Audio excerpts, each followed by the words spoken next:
హిందూ మతంలో ఎన్నో ఆచారాలను పాటిస్తూ ఉంటారు. ముఖ్యంగా మనం దేవునికి పూజ చేసి సిరి సంపదలు కలగాలని, చేసే ప్రతి పనిలోనూ విజయం సాధించాలని దేవునికి పూజ చేస్తూ స్మరిస్తూ ఉంటాము. ప్రతి ఒక్క ఇంట్లో ఉదయం లేవగానే పూజ చేస్తూ శుభం కలగాలని ఆ దేవునికి నమస్కరించుకుంటాము. అయితే ఏ సమయంలో పూజ చేయడం వల్ల మంచి ఫలితాలు పొందవచ్చు, ఆ పూజ ఎలా చేయాలి అనే విషయాలను మనం ఇప్పుడు తెలుసుకుందాము. పూజా విధానానికి అనువైన సమయము బ్రహ్మ ముహూర్తము, మిట్ట మధ్యాహ్నము, సంధ్యా సమయము అనే వేళల్లో పూజలు నిర్వహిస్తూ ఉంటారు.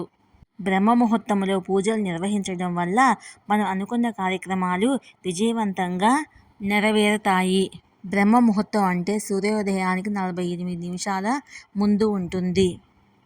అంటే మనము 5:12 కల్లా దీపారాజన చేస్తే మన ఇల్లు అష్టైశ్వర్యాలు, ఆయురారోగ్యాలతో తులతూగుతుంది.